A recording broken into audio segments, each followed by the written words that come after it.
Good afternoon, everyone.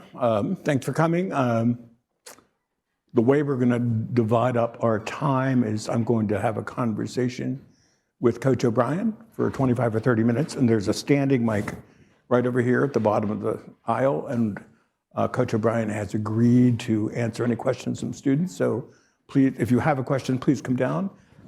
Make it a short question, okay? So not a statement, just a question, and we'll go from there.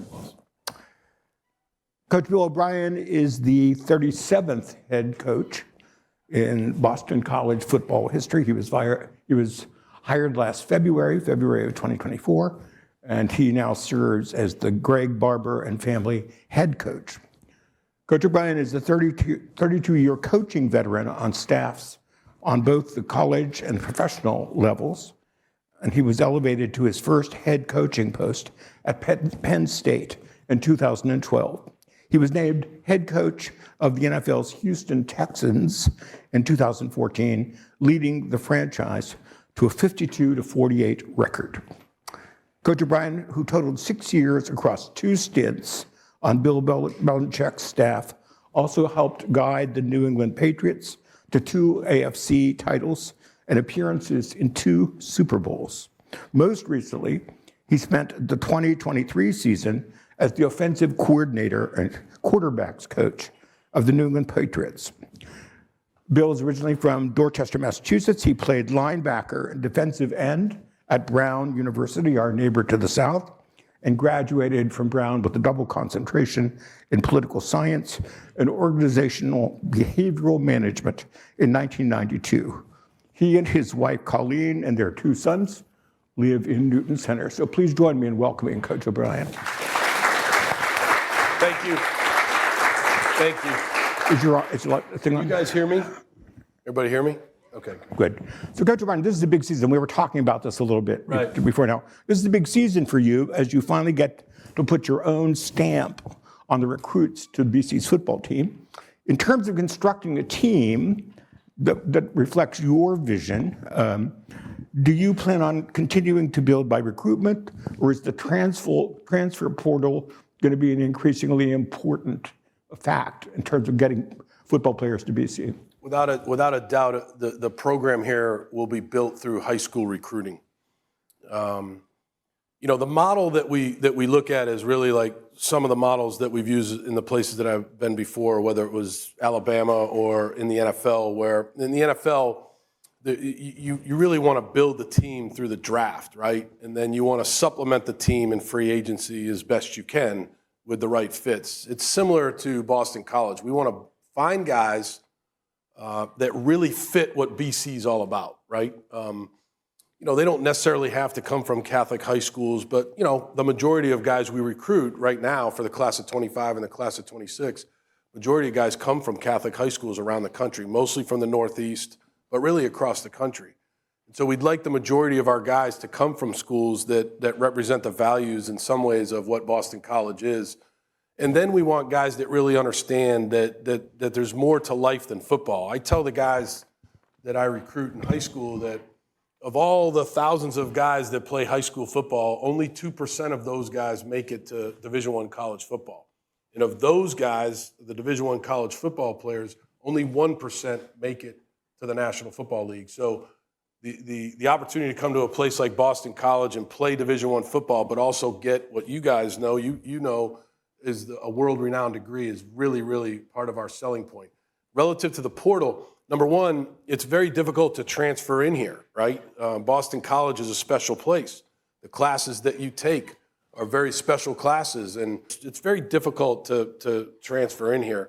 Plus, when you come to a place like BC, why would you ever want to leave, right? We have a program here that's going to develop you both as a football player and as a person, and, what we just talked about, that I was only hired in February, so it doesn't happen overnight, but that's what we're trying to build here. This is not a transfer portal type of place. Now, that being said, if there's a guy out there that can help us, that's a good student, and that guy would be a guy that we would potentially look at in the portal to help us supplement a position. But I would say overall, the majority of our team moving forward will be high school recruits. recruiting's going very well. Now, it doesn't count until they all sign on the dotted line, but we feel really good about where we're at right now. Yeah, I heard an interview with a BC player after one of the games. Father Leahy told me this, and he was saying, the interviewer said to the BC player, "I suppose you're going to take tomorrow off?" And he said, "No, I'm at BC. I have to study. I have class tomorrow." And Father Leahy said, "We couldn't pay that kid enough to say something."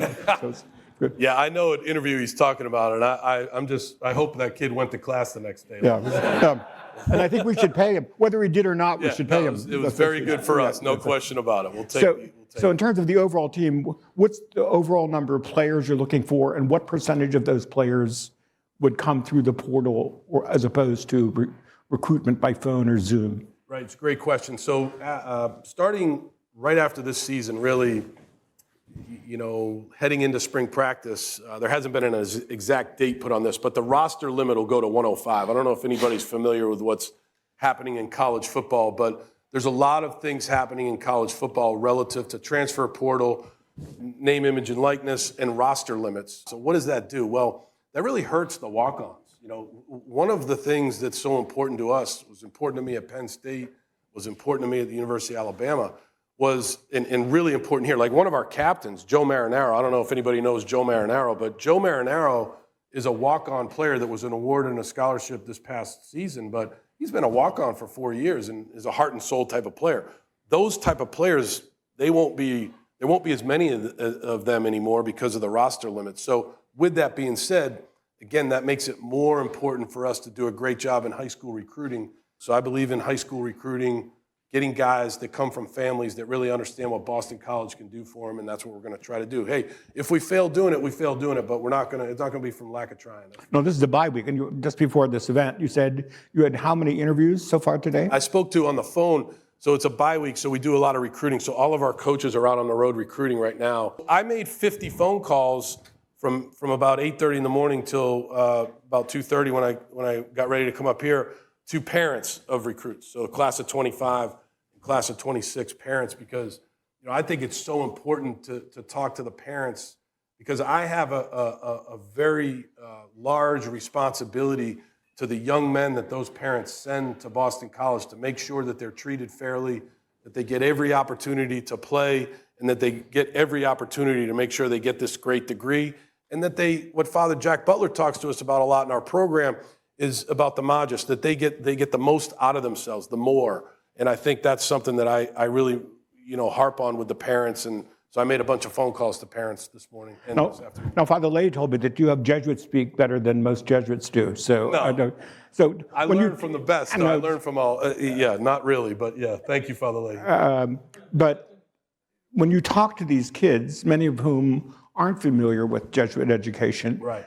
What do you tell them? What do you tell them about BC? What is the ethos at BC that makes this a different and special place? Well, again, in all seriousness, I'm learning every day about BC. My wife is a 92 graduate of BC, and so she has talked to me a lot about Boston College from her experience. But Boston College has changed in the 32 years since she went to school here.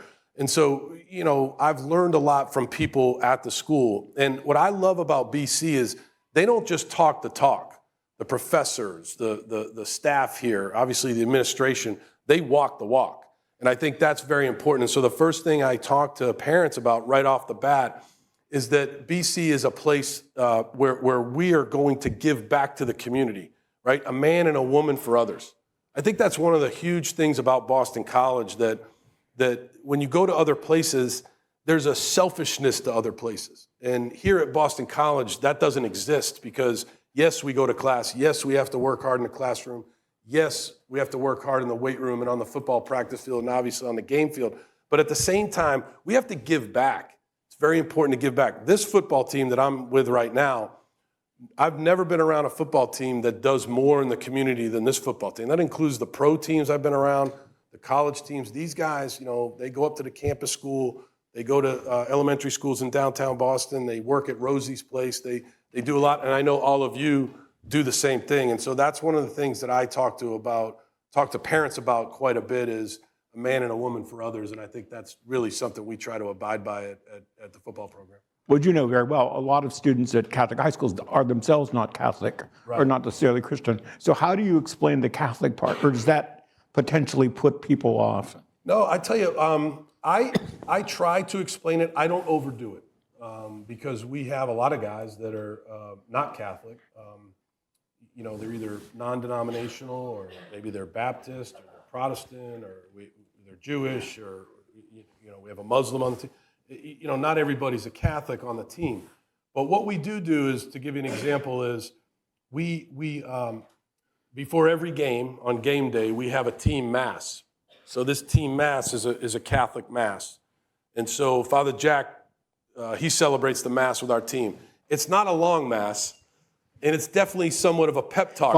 Father Jack is famous for his quick masses. That's right. Yeah, he's definitely like a quick. It's a quick mass, but it's about 20 minutes. But it's very important, and our guys really. He does a great job of in the beginning of the season explaining what each part of the mass means, so that they understand the meaning of each part of the mass, including communion at the end and all those different things. And so I think that is something that has resonated with our team. And all the coaches are in there, all the support staff's in there, and obviously the whole team's in there. I sit in the front row, and I think that's one way that we educate these guys on what the Jesuit Catholic education is all about. I think the other way is during the preseason, during training camp, we bring in guest speakers, a lot of guest speakers from this campus that come in and talk to the team about Boston College and what it means to their individual department, but also what the whole BC experience means. So I think we try to educate, but we don't overdo it because, like you said, we don't have, not every guy's a Catholic. Right. So what kind of concerns, when you're talking to the parents, I was sort of almost fell down when you told me how many people you talked to since 8:30 this morning. What are the concerns that parents present to you about sending their sons to Boston College? Well, for the class of 25 parents, it's admissions. They want to know, hey, I haven't heard from admissions yet. So, that's part of their concerns. Look, I think the concerns that I hear are mostly from people from far away, right? Sending their son to Boston, and maybe they're from South Carolina or Georgia, or they're from a little bit of California. They're from a distance away. I think that's the first concern. Basically, like, this will be the first time that my son goes away from home. Will he be taken care of? How will he be taken care of? Will he be looked after? Who's going to make sure he goes to class? Who's going to make sure he's developed on the football field? And so those are questions that I get all the time. I know, listening to podcasts that you've already given, the community is a very important thing for you. Yeah. How do you see how do you build a community within the football team, and how does the football team itself represent the community of Boston College? Yeah, that's a great question. The culture of the football program, I believe, is defined by the people within the culture. So what do I mean by that? Well, I'm the one that's the leader of the program, so I define the essentials for the culture, right? But in the end, it's the players and the coaches and the support staff. So culture changes don't happen overnight, and it doesn't mean that the previous culture was wrong. It's just these are things that I have a strong belief in. Being a good teammate, being someone that understands his role, accepts his role, understands that, hey, look, if I play better, maybe I get a bigger role, but I'm going to accept my role. Being someone that goes to class. Like, if you don't go to class and you don't understand the importance of going to class, like, this is not the place for you. Being someone that understands the meaning of hard work, right? Discipline, toughness, physical and mental toughness as it relates to football. These are things that we talk about every single day.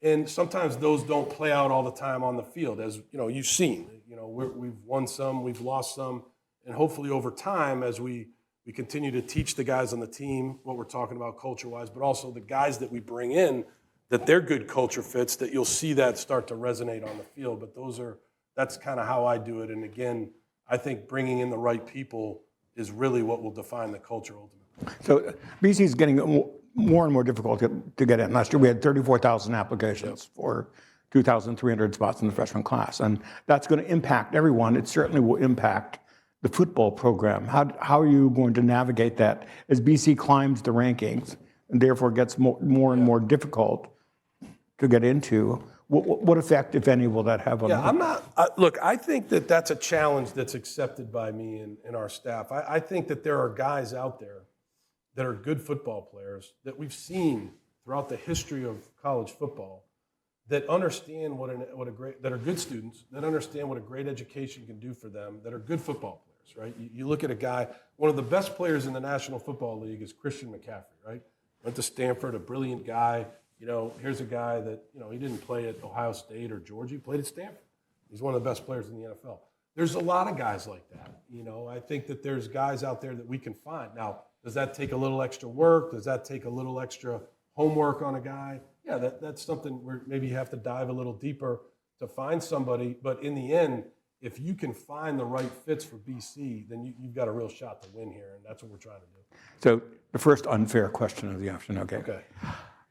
What kind of shift going from the NFL to college? Like, how is that? I mean, it's a different reality. We're still talking about football, but it's a very different kind of football program. And you're not talking about people in their 20s and 30s. You're talking about people in their teens and 20s. So what kind of shifting did that involve in terms of your head? Yeah, that's not an unfair question. That's a great question. I'm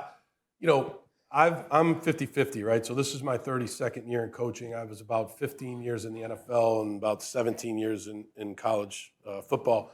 So, I have experience in both. And, in the NFL, it's all about what can you do for the player to help the player be in a position to make plays so that he can make more money. And in the end, that leads to winning because, these guys are making plays for you and you're designing and you teach teamwork and it's, there's similar things that you teach, but in the end, it's football all day, right? They come in at 7 a.m., they're there till 5 p.m., there's meetings, there's walkthroughs, there's practice, there's weightlifting. It's all football. There's no, class or, not a whole lot of community work. There is some, obviously with the Patriots, with the crafts, because they believe in community work, but for the most part, it's football. In college, it's very, very different, right? It's obvious that there's older guys in the pros, right? Guys that are married, that have families, that are really, depending on this job to feed their families. Then there's the guys in college that are 18, 19, 20, 21 years old. I think the oldest guy on our team is probably 23 years old. So they're at a different time in their lives, and they have a lot more going on, right? They have football, they have class, they have the community, requirements that I want them to do and that they love to do. And so there's a lot more on their plate, to be honest with you, in college. And there's a lot more spirit. When I ran out for like the Michigan State game and, even the last game, the Louisville game, the students in the stands and the band, and there's just a lot more spirit in college football than there is in pro football. Is very businesslike. It's not as spirited and emotional as college football, and those are things that I really like. And I think that as a coach in college, you have a real shot to have a tremendous impact on a guy's life. When a guy comes back 10 years from now and says, "Hey, coach, I really appreciate what you did for me and how you made me, understand the importance of this class," or, you helped develop me as a football player, or, man, I had an unbelievable experience in the community. That means a lot to me that I can have an impact on guys' lives like that. You're the first one to use the M word, money, today. So it's like, how is revenue sharing going to work? We're now at the situation where universities and colleges will be paying athletes. Yeah. And there's the whole question of revenue sharing. What do you think about that? Yeah, look, I am, it's tough. I will be very honest with you. It has to happen because it's the way of college football right now. And if we want to be a competitive team, that has to be part of what we do, but that'll never be the biggest part of what we do, right? So revenue sharing, it's up to each individual school how much they want to take part in revenue sharing. We haven't decided at Boston College yet. We will soon, how much we want to take part in it, but we will be a part of it. TC, thank you for bringing that up. We play a lot of teams from institutions that are very different than Boston College. Some of them are state schools, some are large Southern sports powerhouses. So when you're selling BC to a kid who's being recruited by some of those schools, what do you say about BC that think it would make it more interesting? There's a lot of things we sell. We sell the student body. I don't think anything sells this place better than the student. I think the student body here is just awesome. They're people that care about each other. They're compassionate for each other. They want it. They're driven. They want to be the best they can be in life. They're spirited. They support their teams. I think the student body is what we sell. It's not a big school, 9,000 undergrads, get to know each other. How often does a player arrive here and after a little while say, "I'm not in the right place"? that this is too much academics, that the demands across the board are just too big for me? Great question. Another great question. I would say that has not. The portal. So I was hired in February. The last year's portal was already closed. So everybody that I have on this team, I didn't recruit or sign any of them. So there's not been one. There's no players on this team that I recruited, or that doesn't matter to me.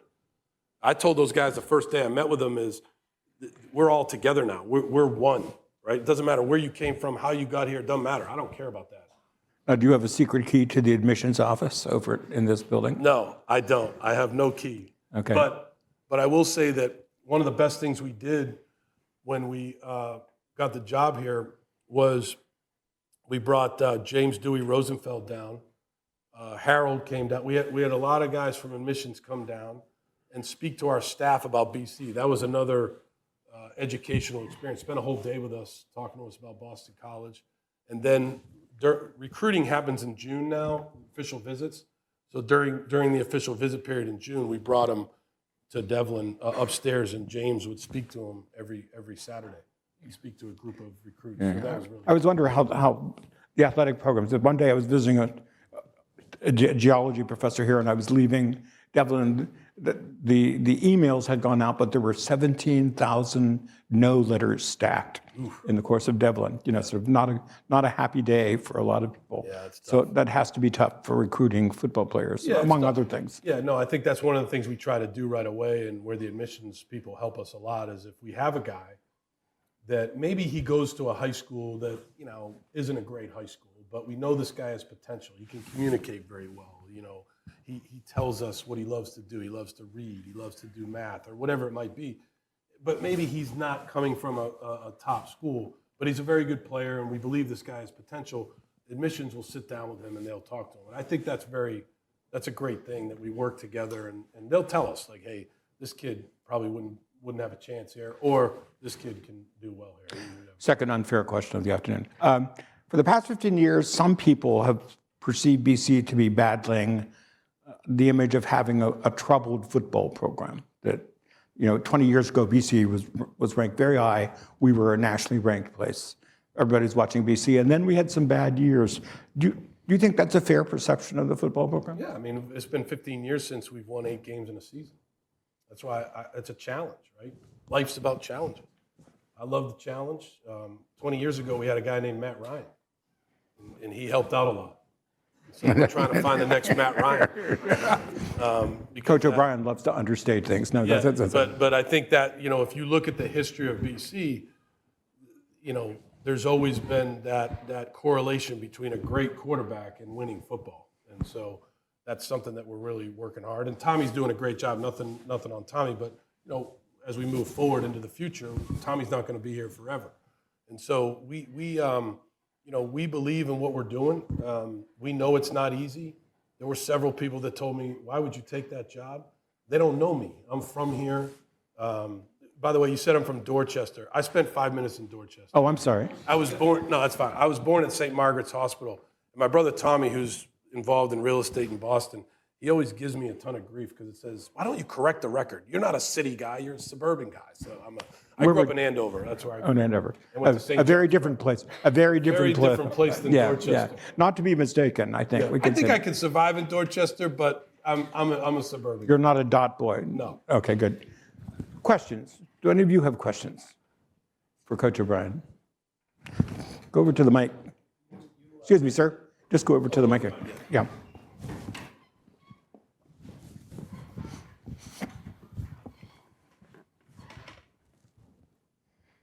You've said that you speak to parents, and parents ask you about how things will be for their boys when they come to Boston College. How important is the relationship of the parents to the team? Do they continue to have a relationship with the team after their sons come to Boston? Absolutely, yeah. That's a great question. Why don't we repeat the question? Because I'm not sure everybody. Yeah, he asked me about, I speak to parents all the time relative to recruiting, and then once the player gets here, do the parents have a relationship with the team, and do we stay in touch with the parents, I think is what you're asking. So yeah, well, number one is we definitely stay in touch with the parents. Here's what I tell the players. Your parent, your mom, your dad, some of these kids, it's grandma, grandpa, aunt, uncle, they can call me anytime about medical issues, academic issues, social issues, anything, don't ever call me about playing time. Parents should never call me about playing time. That's how you get in the doghouse. Hey, John. Other questions? Yes, why don't you come down? Please come down. We're recording this. I'm sorry, it's a hassle. It's a hassle, but we want to make sure that the questions get heard on the tape. So we'll post this on the Boisi website. So. Hello, thank you. I was just wondering, obviously football's a big deal here at BC, but how much are you talking to the coaches of like the other big sports teams here at BC? Because I've taught plenty of like track and field and hockey players. Most of my friends have taught basketball players and volleyball players. So how much are you all in communication? Is this like just your vision, or is it like BC's vision of like what the coaches should be like here? That's a good question. I would say that the vision that I'm talking about is for football, but I do talk to the other coaches a lot. Greg Brown and I have a great relationship. Earl Grant. I have a podcast that I do. I don't know if anybody's listened to it. We just improved the microphone, so hopefully you can hear it better. We had a budget problem there for a while. But anyways, so we had Greg Brown on. We're going to have Earl Grant on. We're going to have Joanna, the women's basketball coach, will be on. We'll have Acacia on. So we have a head coaches meeting usually once a month with Blake James. So I'm in contact a lot. Coach Interdonato, the softball coach, Amy, she's awesome. So yeah, I have a relationship with a lot of the coaches. I think that's one of the cool things about being a college head coach is the other sports. Everywhere I've been, when I was at Penn State, we had a good relationship with the other sports and very supportive of each other. Right. Mm-hmm. Come on down. You can line up down here. Don't wait for me to call out the questions. So you sort of talked about how like you never like basically everyone in the program right now is like all from like previous coaching, like you're like sort of no one in the program right now is from really like from your staff. Yeah. So just sort of talking about what how do you imagine like at least a team like in future years, how do you imagine like in sort of building this recruitment class and sort of like how do you imagine this team to really improve or to really like grow as a team as you sort of developed a team with players like of your choosing of like from programs that you're like or people you're really excited to bring into the program? Yeah, I mean it's a great question, but I will say I don't, and this don't take offense to this. I don't really want to get into the specifics. I think when you watch our team, you probably know football and you can tell like, man, they need to improve this area right here or this. Oh area. yeah, no, I didn't. You know what I mean? Yeah. But what I'm looking for are like a lot of these guys. They're all great guys. There's not one guy on this team that I've had one problem with. I'm telling you, not one. These guys are awesome guys. I love coaching these guys. But, some of them were recruited by Adazio, played for Halfley, and now they're playing for me. They're on their third head coach. So for those guys, it's very difficult, right? Because they've heard, 3 head coaches tell them different things, and, they're very bright guys. So eventually you just want the guys that you recruited in there because that's how you really build the culture. And so you want guys that are good teammates, that are tough, that are guys that don't mind waking up early in the morning and working. We're a morning program. So these guys get up at 5:30 and, they're working hard in the morning and then they go to class in the afternoon. You want guys that understand the meaning of, hey, this is your role on the team and this is what it has to be. You need to embrace this role. Don't be arguing with the coach all the time about what your role is. Like, this is what it is. And, yeah, if you do better, maybe you get a bigger role. But right now, this is what it is.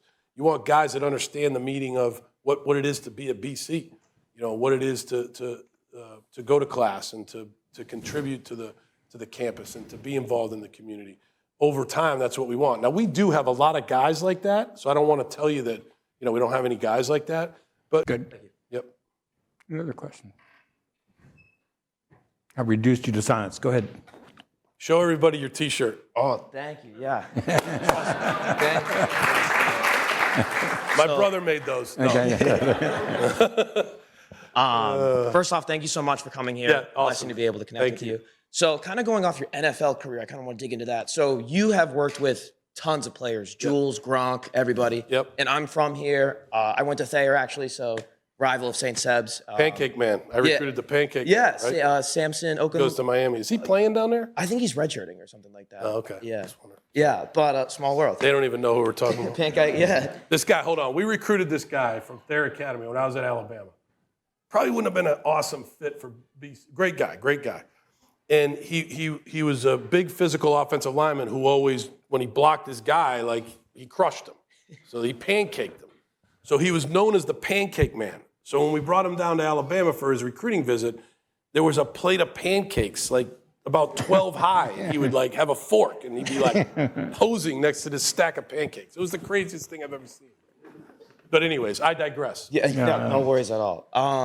But so I think you've had the privilege, in my opinion, you've had the privilege of working with the greatest player of all time, CB12, Tom Brady, my hero. And so I was wondering. I can tell by your hat. Yeah, what makes him different, and how can you apply those skills to your day-to-day life? Yeah, man. I always said that I've been asked this question a lot, right? Okay. And so, no, it's a great question. I always said that Tommy was the type of guy that whatever he set his mind to do, he would be able to do, right? If he wanted to be a surgeon, he'd be a great surgeon. If he wanted to be a lawyer, be a great lawyer. If he wanted to be a medical supply salesman, he'd be the best one in his company. He just had a mindset and the brain power, the intellect to do it. He was the only guy, with the exception of, in college, Bryce Young. Bryce Young was a very, very bright guy in college that I coached. But Tom was the only guy in the pros at that position that could take in it didn't matter how much information you gave him, and he could make a split-second decision that was the right decision for the team. And when he was, when they had the Brady retirement thing down in Gillette, Belichick said it the best, that Tom very rarely made a bad play for the team, right? He always made the right play. It might be a check down, or maybe it was a throwaway, or maybe he took a sack because he knew, like, if he tried to force it, it was going to be an interception. And so he always made the right decision for the team. So it was the combination of the type of guy he was, great dude, very, very bright, and then his ability to understand, like, that play needs to be made right now within a split second. That's an incredible thing, and I don't know if there's guys like that right now, right? Mahomes, maybe a couple other, but, they're generational players. He's a generational player. Thank you so much. You got it. Other questions? Come on down. A Phillies fan. Yeah. I saw another 76ers fan right here from Philly. You know what Dorothy Parker said? She said that. I'm Celtics, Red Sox, Bruins. That doesn't mean I don't like you. I like you. Yeah. Dorothy Parker said there's a time difference between New York and Philadelphia. When it's noon in New York, it's 1944 in Are there Philadelphia. any Yankee fans here? Any New York Yankee fans? What'd you think about the guys that reached over and almost grabbed Mookie Betts' arm up? What? Yeah, you would have done the same thing, I'm sure. Unbelievable. Yeah. Well, two great sports towns with No us. doubt. But thank you for being here today. Yeah. And I wanted to ask, why do you think it's important to sign up for events like this or do engagements with the campus school and other things in the BC community rather than just siloing yourself off with the football program or something in Yawkey? Man, that is an awesome question. That's one of the best questions. I think it's so important, as I've gone through life, to meet all kinds of different people and to understand, what's going on in different people's lives, right? Like, so we all have incredibly unique lives, right? Like, I don't know you, but I'm sure you have a very unique story, and everybody in here has their own story. And I think that's what's so important. And so what I try to tell the players is a little bit of my own story and what's important to me and why it's important to my wife and I. So I have an oldest son who's 22 years old that was kind of dealt a bad hand in life. He was born with a brain malformation. And so he's got the greatest mom in the world that takes care of him 24/7. So the campus school is near and dear to my heart. And so that's why I encourage guys to work there. Other guys grew up in families that had drug issues, or maybe they had a homeless uncle or something, and so they want to give back in different ways at a rehab place or at a homeless place. Or it's just really just coming to things like this where you get to know people. I don't know if everybody in here knows each other, but I think it's pretty cool to come to something where football kind of brings everybody together, and you want to hear what the idiot coach has to say and why the hell can't we beat Louisville and all that. But I think it's a place like this, things like this, where you can meet people and really get to know people, because in the end, I think it's so important to understand people and to meet people and to really have a great network of people. Thank you. Yep, thank you.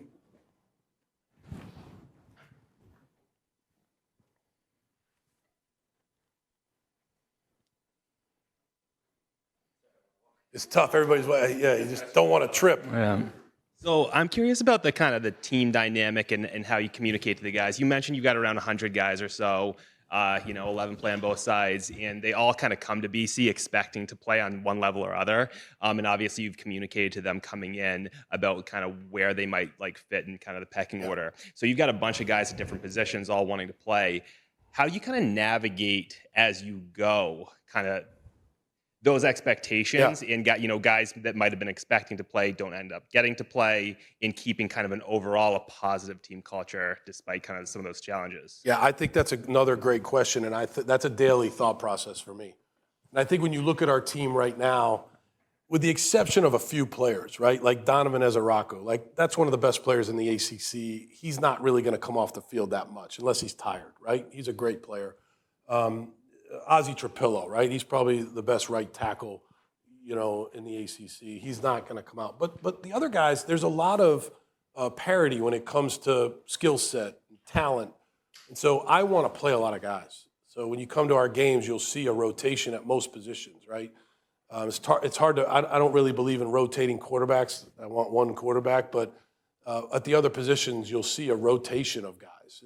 Not every position. And I think that is something that keeps them hungry, that they know they're going to play. I also meet with these guys a lot. So I'll bring them in one-on-one, every few weeks and just ask them how it's going. Hey, coach, I'm a little pissed off. I'm not playing right now. Like, why not? Here's the film. Here's why you're not playing. If you can do these things better here. So I'm always showing them instead of just talking to them. Hey, no, you're not doing this well. Show me. And so I think film is a great teacher in football. And so I show film to the team every single day, all three phases. And what I try to teach the team is how all three phases are dependent on each other. At the Patriots, one of the mantras of us, and I learned a lot about this, was a phrase called complementary football. So how, we punt the ball from the 50-yard line. We pin them deep inside their own 5-yard line. Now the defense goes out there and holds them, right? And now they have to punt from their own end zone. They punt it to the 40. And now we get the ball and we turn that into points and touchdown, hopefully. That's complementary football. And there's many, many different examples of that. So I try to teach that to them every single day. I was wondering, you talked about recruiting players, but how did you go about building your coaching staff out and kind of that process? Yeah, that's one of the most important things, second to meeting with the players. Look, when you're a head coach or you're an assistant coach, you have a list of guys. If you ever get the chance to be a head coach again, hey, here's some guys that I would want to come with me. So there's a few guys on the staff that have been with me a long time. And then there's other guys on the staff that I felt would be great fits at BC. So the way that I put it together is I talk to people that I really trust. Hey, this guy worked for you. What do you think? Tom Coughlin, right? Tim Lewis worked for him. So, hey, coach, what do you think about this guy? Hey, here's why he'd be a good fit at BC. So I tried to do it in a way where I talked to trusted people. I hired my own guys in certain positions. The strength coach, been with me since I was at the University of Maryland. He's the best strength coach in the country. The players love him. They respect him. He's got a great staff, and I think that's going to be a big part of our program. So, but there's other guys that have never worked for me before. Plus, they have to understand what it means to work for me. I'm not always the easiest guy to work for. And so, there was an interview process, interview every one of them. So there's a process to it, but I had to try to do it as quickly as I could because I wasn't hired till February. So we had to kind of get going because spring practice was right around the corner. But I like our staff. I think our staff has worked well together, and I think it's a good staff.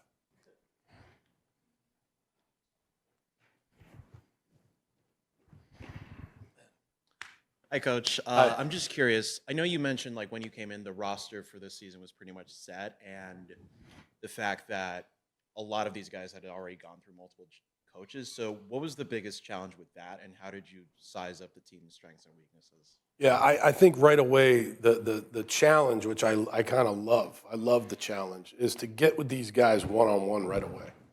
To make sure that they know a little bit about me, what I'm all about, what my expectations are, and then for me to learn about them. So you have to start right away to build some type of a trusting relationship. Because in football, you're asking these guys to go out and really kind of lay it on the line for you. Nothing against other sports, but this sport, it's a contact sport. So you can't just, hey, go out there and start kicking butt. You got to get to know these guys. So they they have a reason to do it, right? And so that was the first thing I did. And then in the very first team meeting, I go through exactly what the expectations, what the philosophy of the program is, step by step by step, from football to the weight room to the classroom to the campus to what I expect behavior-wise, what I expect from their parents, what I just talked about before, and everything in between. And so I think right away there was an expectation set, plus getting to know the guys kind of helped. And now, 9 months later, I do think there's a trust between the coaching staff and the players.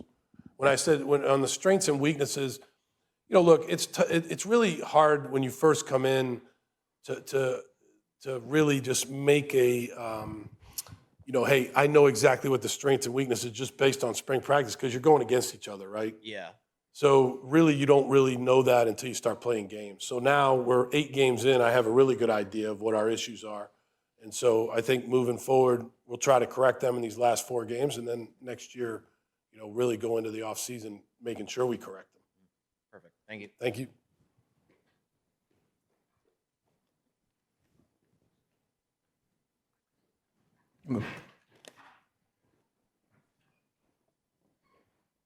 Thank you for being here. Yeah, thank you. I feel like it's pretty fair to say the season's been pretty up and down so far. Yeah, Came fair out to say. strong, obviously. You write for the Globe? So what would be your message to the average BC fan who maybe is feeling pretty pessimistic right now or isn't the biggest football fan to him to buy in for this year and years coming? No, I think at the end of the day, I understand that. I do think that, in some of these games we've been up or we've been behind, we've come back. We haven't played 60 minutes yet. What I would say is basically we just got hired in February. These things don't happen overnight, right? It's not an excuse. There's a lot of things we can do better as a coaching staff. Players can do better. But I think the future looks good. I have a strong belief in the future of this program. I like where we're headed. I like where we're headed for next week's game against Syracuse. I think these guys show up and they work very hard every single day. I'm not a pessimistic person. I'm an optimistic person, so I don't really deal with pessimists that well. I'm not calling you a pessimist. But I don't hey, look, man, this is what it is. We've got to play better. There's things we can do better, but I would say stick with us because I think this thing's going in the right direction. Thank you. Yep, thank you.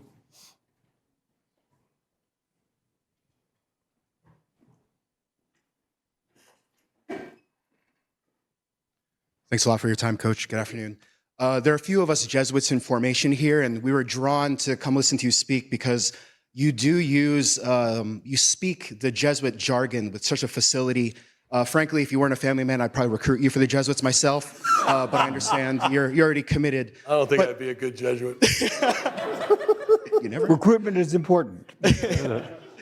But yeah, my question is what got you, what was the spark that got you to, if I could use a banal term, buy into the Jesuit values with such facility? Yeah, so I was raised Irish Catholic, right? So I was raised Catholic. I can remember, back in the day, my dad's dad, my grandfather, when we would go visit him in the summertime, he went to daily mass. And I learned a lot from him about the importance of prayer and about the importance of, understanding people and forgiveness and spirituality and then obviously my mom and dad. My dad passed away in the spring. He was 90 years old, and the funeral mass for him and the people that spoke about him and spoke about his spirituality and what it meant to him in his life. And my mom is a devout Catholic. She's in a memory care facility down on Cape Cod, and so prayer is very important in our family. So that was the foundation. And then when I started to think about the job, and I have several guys that I know that played here. One of my best friends in the world was a linebacker here for Jack Bignell and Tom Coughlin. His name is Mike Panos, and he would talk to me about BC and what it meant to his life. And then my wife, obviously, right? And so, I just think, and as time's gone on, the people that I've been around here, I've had 4 or 5 meetings with Father Leahy, and he does most of the talking, which is great because it's a great learning experience for me. Father Jack, Father Tony Penna was my high school football chaplain at St. John's Prep. Any of you that knows Father Tony is one of the greatest guys on earth. So all of that together has helped me kind of learn it. And I love that. I think it's a very important way to live your life. I really believe in it. So I have a strong belief in being able to sell it, and we can win football games with that belief. Amen to that. Thanks for your example. Thank you.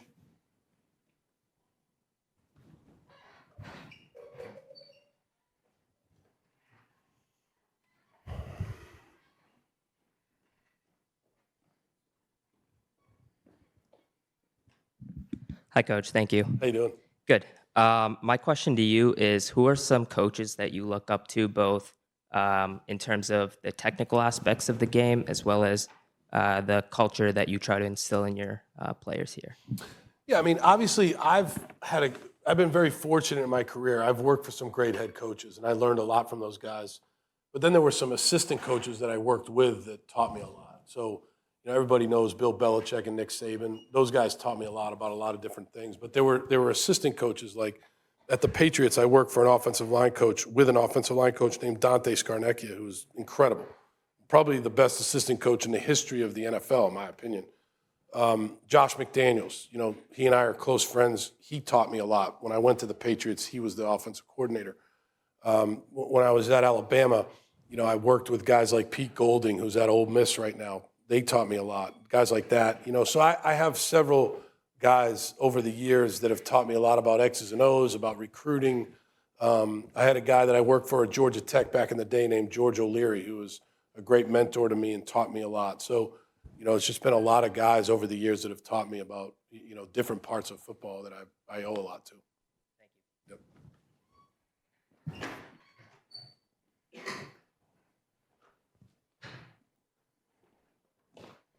You're not wearing a Bill We Trust shirt. So, Coach, when this position became unexpectedly open in the spring, what was your thought process, and why did you want to come be the head coach here at Boston College? Yeah, so I was at Ohio State at the time. I was at the Patriots last year, and that season was not great. And we were kind of let go, and I could have stayed there, but I thought it was important for me to move on. I came to work for Bill Belichick, and so he was out, so I was out, and so I went to Ohio State. Ryan Day and I have known each other a long time, and he's an awesome guy, and he's from New Hampshire, and he coached here back in the day. He coached for Steve Adazio here. So we had a relationship, and so he had a job, and he didn't want to call plays anymore. Hey, can you come in and be the offensive coordinator? So, we're at Ohio State. My wife had come out. We're looking at houses, and we're out to dinner, and there it is on the TV. Jeff Hafley's going to Green Bay, and we looked at each other like, hey, maybe this is a little bit of a sign because we're from here. She went here. It was a great opportunity, in our opinion, to come to a place that we really believe in, to be a head coach again at a place that is just an awesome place. And so I love the job. I love coming to work every day, and it was kind of a no-brainer in our family, in our opinion. Thank you, Coach. Thank you.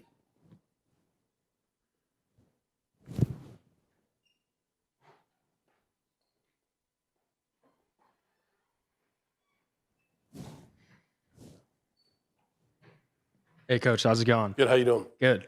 So I was just wondering, how do you plan to get the student body more involved? I know you said, at the home opener, there's around 6,000 students there.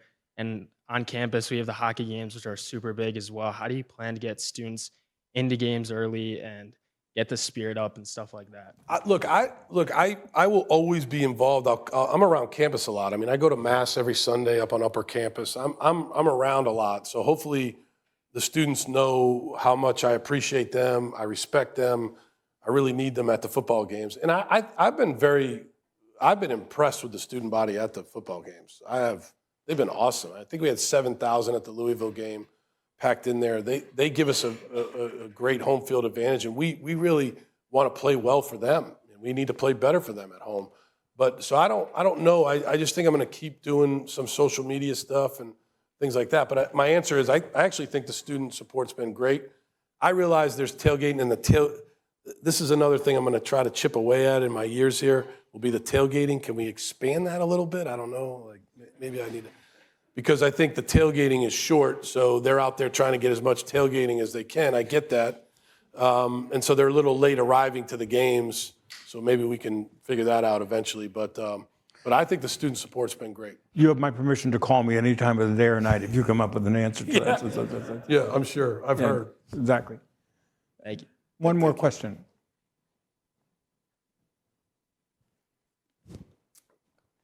That's it. Coach O'Brien has 30 more phone calls to make before 5 o'clock tonight. So thank you so much. Yeah, Bill. thank That's a you. great presentation.